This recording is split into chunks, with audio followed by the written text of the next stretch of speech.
السلام عليكم ورحمة الله وبركاته. عاملين ايه؟ يا رب تكونوا بخير. عايزة اقول لكم النهاردة بقى عملت البيدفور بيدوب دوب، طعمه جميل جدا. هوريكم ازاي بقى نشكله كده مع بعض، وطريقة التسوية مع بعض، وازاي الرسمة معاكي ما تروحش وتفضل ثابتة معاكي من اول واحدة لاخر واحدة. وحاجة كده بسم الله ما شاء الله، طعمه وريحته زي الفل، احلى من بنجيبه من بره كمان. طبعا انا هنا ما رضيتش اوريكم الفيديو لما بقى نشكله مع بعض. هنا بوريكم بصوا شكل البيدوفرايه عامله ازاي، ونقشتها عامله ازاي، والتسويه بتاعتها وبسم الله ما شاء الله، وهو مش مستحمل ضغطها، جميل جدا.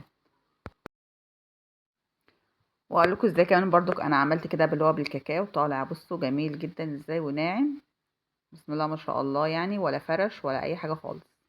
والرسمه بتاعته برضو ثابته زي ما هي. اعملوا بس ان شاء الله، وهيعجبكم وهيعجب كمان لاولادكم، يمكن كمان هيعجب كمان الاولاد اكتر كمان من الكبار. وبصوا بصراحه البيدوفور اصلا محدش بيختلف عنه اتنين، كلنا بنحبه. وتعالوا بقى يلا كده نقول كده المقادير بالكوبايه برضو وبالجرام، وان شاء الله يا رب يعجبكم. او انا في ناس قالوا لي بالجرام عشان خاطر الكوبايه والجرام بيلخبطونا. طب خلاص ماشي، انا المره دي هقولها لكم كده بالجرام، واللي عايز بالكوبايه يكتب لي في التعليقات وانا اقولها له على طول بالكوبايه. تمام، يلا بينا على طول. عندي هنا كده كيلو دقيق فاخر، دقيق اللي هو يكون متعدل الاستخدامات، يكون نسبه الاخراج بتاعته 72%، اللي هو دقيق الكحك والبسكوتات. وعندي هنا 800 جرام من الزبدة. الزبدة أنا عايزاها تكون بحرارة الغرفة، لا تكون سايحة خالص، لا تبقى شوربة، ولا إن هي تكون جامدة قوي. أنا عايزاها اللي هو تمسكيها كده بالمعلقة كده خفيف كده، تكون بتبصم معاكي وتعلم معاكي كده. مش عايزاها تكون جامدة قوي عشان هتبوظ معانا الخلطة، ولا تكون سايحة قوي برضه هتبوظ معانا الطريقة يعني. أنا عايزاها تكون كده بالطريقة دي كده. تمام. لا انا عايزه منها 800 جرام. وعندي هنا كده 4 بيضات يكونوا برضو بحراره الغرفه، تكونوا انتم مطلعوه انت عندك في التلاجة، طلعوا من قبل منها بساعه على الاقل، عشان خاطر بس ايه السعريه بتاعتها تخف. وعندي هنا كده 350 جرام من سكر بودره مسبق النخل. لو انت لسه عاملاه فريش، يعني لسه طحناه دلوقتي، خلاص ما تنخلوهوش. لكن لو عاملاه من فتره وسايباه، لا لازم تنخليه. وهحط هنا كده معانا كده فانيليا وذره الملح، دي اساسي عشان ما ننساهمش. طبعا هنا كده ذره ملح كده بسيطه كده على الدقيق عشان ما ننساهوش، لان احنا لما بنندمج مع الخليط ممكن ننسى ذره الملح. ذره الملح دي بتظبط معانا الطعم، بتظبط معانا المقدار. نحط كده ذرة ملح كده بسيطة كده، حاجة بسيطة كده يعني ما بين ايديكي، ونقلب كده الدقيق كده مع بعضيهم ونركنهم كده على جنب.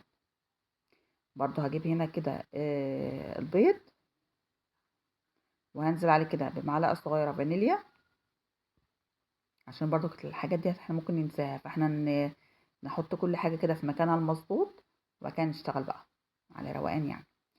هقلب كده البيض كده مع الفانيليا، وبرضو هركنه على جنب لحين استخدامه.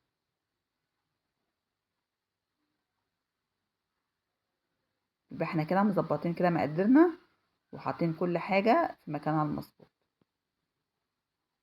هجيب هنا كده الكبة بتاعتي، لو عندك عجان يبقى احسن، ما كانش يبقى ممكن الخلاط، ممكن الكبة، يعني على حسب. طبعا هنا بظبط لكم هنا الكاميرا، لان لما بندمج في الوصفة بنسى اصلا الكاميرا كانت مفتوحة او لا. هنزل هنا كده اول حاجة كده بالزبدة، عشان خاطر اديها كده لفة كده الاول كده مع بعضها كده الاول، عشان خاطر ايه ابقى مطمنة ان الزبدة كلها فكت كده مع بعض.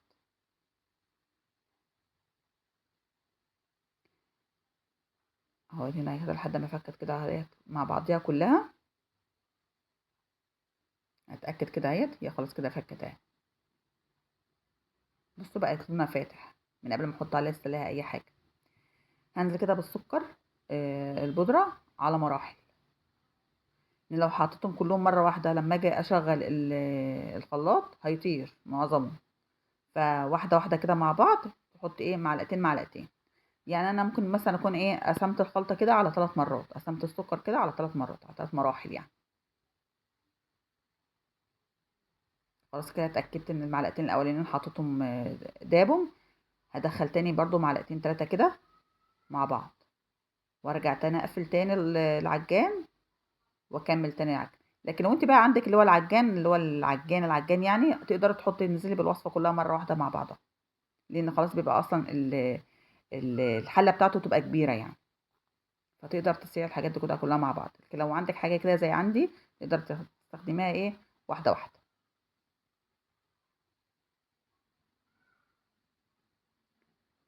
هنا بص بقى الخليط معايا بقى كريم ازاي.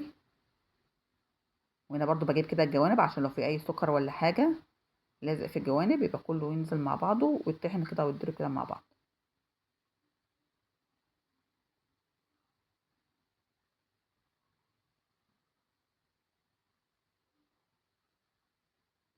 هنا خلاص كان السكر كان بقى جميل ازاي.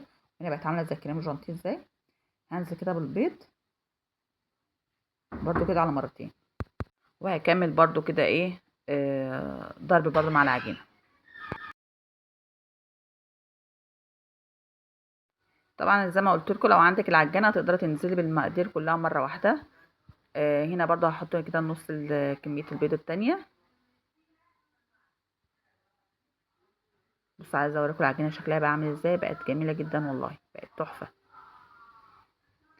هكمل برضو كده ايه طحن كده العجينه كده مع بعضيها وارجع لكم تاني.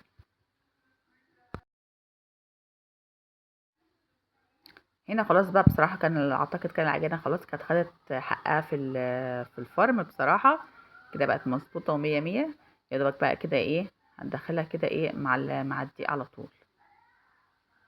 بس اشيل بس كده الحاجات دي كده بحاول مني كده اوسعها. هنا برضو بص بحاول اوريكم. بص بقى عامله ازاي. مش اللي هي سايله طعم المعلقه على طول. بص بقى ايه بقت عامله زي الكريم جانتيه. احنا عايزين نوصل للدرجه دي كده يقولك ان البيدفور معاك هيطلع ناجح مية مية. هنا بص العجينه نازله بس عامله ازاي. بسم الله ما شاء الله. حاجه يعني زي الفل. بالمعلقه عندك كده تقلبي كده العجين كده مع بعضه. هنا برضو العجينه ديت ما بتتعجنش عشان خاطر ما تعملش معاكي عرق تبقى عامله زي الاسترتش كده مش حلوه. تبقى صعبه معاكي في نزولها من القمع. لكن احنا بس كده بنتوه كده الدقيق مع العجين لحد ما نخليه كله يختلط مع بعض. بالراحه كده واحده واحده كده تدخلي الدقيق كده مع العجين. بلاش يعني تستعفي على العجينه عشان خاطر الدقيق ما يشعطرش منك يمين وشمال. واحده واحده كده تدخلي كده الدقيق مع العجينه. وبعد كده هتلاقيها بقت معاكي لينه وبقت زي الفل. دوبك بس يا دوبك يا دوبك بس الدقيق ما يبقاش باين مع العجينه خلاص توقفي كده تقليب. ما هو بصوا بقت بسم الله ما شاء الله. حاجه كده ما شاء الله يعني. هسيبها تستريح بس كده 10 دقايق. بس هاخد الاول نص منها كده او اقل من النص يعني على حسب ما انتي محبه يعني. ربع مثلا الكميه هنعملها دي بالكاكاو. هحط عليها كده معلقتين كاكاو خام غير محلى. معلقتين كاكاو خام غير محلى. ويا ريت ما تجيبوش سايب. هاتي اللي هو العلب عشان دايما السايب بيبقى فيه تحس ان هو كده بيقرقش بيبقى مش حلو. لكن اللي يبقى معلى بيبقى حلو. وهنزل هنا كده بمعلقتين زيت. هنقلبهم كده مع بعض بالشكل ده. هدخلها كده التلاجة تستريح لحد ما اجهز كده الاقماع. طبعا بوريكم السنون اللي انا هشتغل بيها. هات السنون اللي هي تبقى ايه مقربه قوي كده من بعضها. دي بتطلع شكل البتغورات بتطلع شكل حلو قوي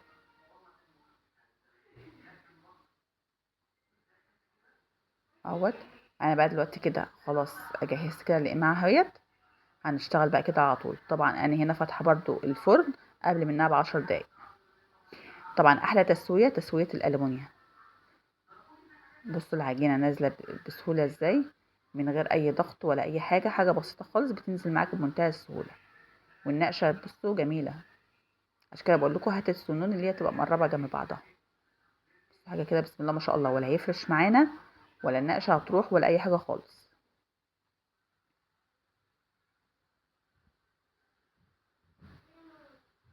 يعني انت حتى لو قربت البوتفور جنب بعضه ما تقلقيش مش هيسيح. عن تجربه انا مقربه جنب بعضها. يعني انا عارفه ان هو مش هيسيح. طبعا هنا بقى في ملحوظه عايزه اقولها لكم. لما تيجي تسوي البيدفور اللي هو بالشوكولاته لازم تحطي معاه حتى على الاقل لو واحده بيضه عشان تعرفي التسويه.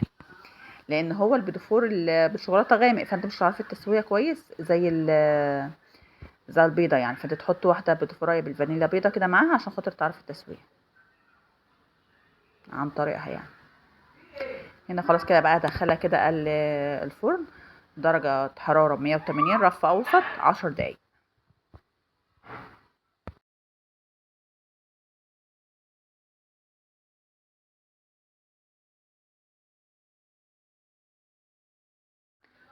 هنا بصوا كده بقى البيتفور بعد ما عملته، طبعا لسه ما دخلتوش يتسوى، انا بس بوريكم كده كام صينيه كده دول في باقي في قلب الفرن، فدول بقى اللي لسه باقيين هيتسووا دلوقتي. بصوا شكله عامل ازاي، ولا النقشه راحت ولا اي حاجه، مع انه قعد فتره شويه عبال ما دخلت بقيه الكميه يعني. وهوريكم برضو دلوقتي بعد ما يطلع من الفرن تسويته عامله ازاي.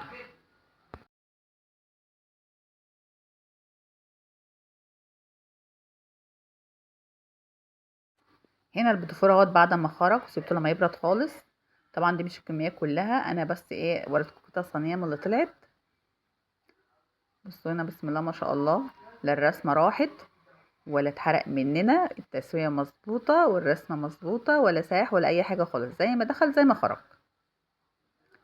بس انا بحاول هنا اوريكم برضو هنا اهوت عشان خاطر لو الكاميرا مش جايبه قوي. بحاول اوريكم بصوا شكله عامل ازاي، حاجه تفتح النفس ما شاء الله ما شاء الله يعني. هنا بقى ايه كنت بقى هنا بقى بحضر بقى الشوكولاته والحاجه. طبعا لو احسن حاجه لو هتزوقيه يبقى تاني يوم مثلا، بلاش في نفس اليوم عشان بيبقى لسه طري. جبت هنا عندي كده هنا نوعين كده من الشوكولاته اللي هي المطبخ الخام ديت، احسن حاجه بصراحه ربنا انا بستخدمها يا دريم يا سما. النوعين دول حلوين يعني، ما لقيتش دريم، هي دريم بتبقى اغلاهم. ان ما حبيتيش تجيبي يعني دريم، هاتي سما برضو سعرها كويس، وبرضو درجه الخامه بتاعتها حلوه. انا جبت هنا جبت هنا كده الشوكولاته البيضه دي كده، هدخلها كده في الميكرويف كده 3 دقايق تسيح بقى كده، ونبتدي نشتغل على طول مع بعض. هنزل عليها كده بمقدار كده 3 معالق كده ايه من الزيت، وهدخلها الميكرويف. برضو هحط هنا برضو نفس الكلام مع الشوكولاته اللي هي الغامقه، هدخلها برضو كده الفرن الميكرويف يا رب 3 دقايق واحط عليها برضو 3 معالق زيت. لو انت مش حابه تدخليها الفرن تقدري تعمليها على حمام مائي، بس المهم الميه ما توصلش الشوكولاته من تحت عشان ما تخرصش معاكي. فافضل حاجه لو عندك ميكرويف دخليها في الميكرويف 3 دقايق، تظبط الحراره على 3 دقايق وتطلعي بقى على طول. هنا بوريكم هي بقى يا بنات بعد ما الشوكولاته كده بعد ما ساحت، بس انا كنت حاسه ان هي كانت لسه برضو مستنيه كده دقيقه كماني عشان خاطر تبقى فكت خالص. هجرب كده اول واحده كده مع بعضينا، لو حسيت ان هي لا لسه محتاجه ان هي تسيح اكتر ممكن ادخلها برضو بدقيقه كمان في الميكرويف. بس انا ما حبيتش اطول عليها قوي عشان خاطر ايه ما تخرصش مني وتتحرق. هجيب هنا كده كيس من الاكياس اللي هي اللبن اللي احنا بنخزن فيها يعني، دي هفتحها عشان خاطر اما اجي احط عليها البيديفور تطلع معايا بسهوله بعد كده. طبعا ان انا بوريكم انا مربى المشمش، طبعا ده الاساسي معانا يعني في كل اللي بيعمل بيديفور بيحشيه بمربى مشمش. لكن انا هنا مش هحشيه بمربى مشمش عشان خاطر المربى لما بيكون عندك كميه من البيديفور بلاش تحشيها بمربى اي نوع مربى يعني عامه، لان بعد كده بتطرى البسكوته معاكي بتطرى. فاحسن حاجه ان هي تفضل محافظه معاكي على البسكوته من اول واحده لاخر واحده تعمليها حشو شوكولاته. فاهمين قصدي؟ لكن لو انت عامله كميه بسيطه مثلا كتجربه تقدر تحشيها بمربى المشمش عادي يعني.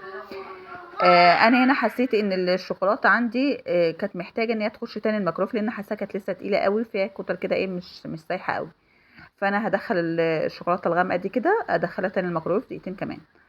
انا هنا برضو هجرب معاكم الشوكولاته كده البيضه عشان اشوف هي كمان هتخش كمان الميكروف معاها ولا لا. طبعا انا هنا بوريكم بالتفاصيل بالظبط عشان خاطر انا بس ايه اللي حابب يعمل البيديفور يبقى شايف كل التفاصيل بالظبط. وده اهو شكل البيديفور بتاعنا بعد ما خلص. ايه رايكم يا جماعه بقى في شكل البيديفور دوت؟ انا عملت منه بقى بالفول السوداني، وهنا بقى عملت كده بالشوكولاته الساده. ويا رب يكون عجبكم والفيديو يكون عجبكم، واشوفكم على خير. مع السلامه.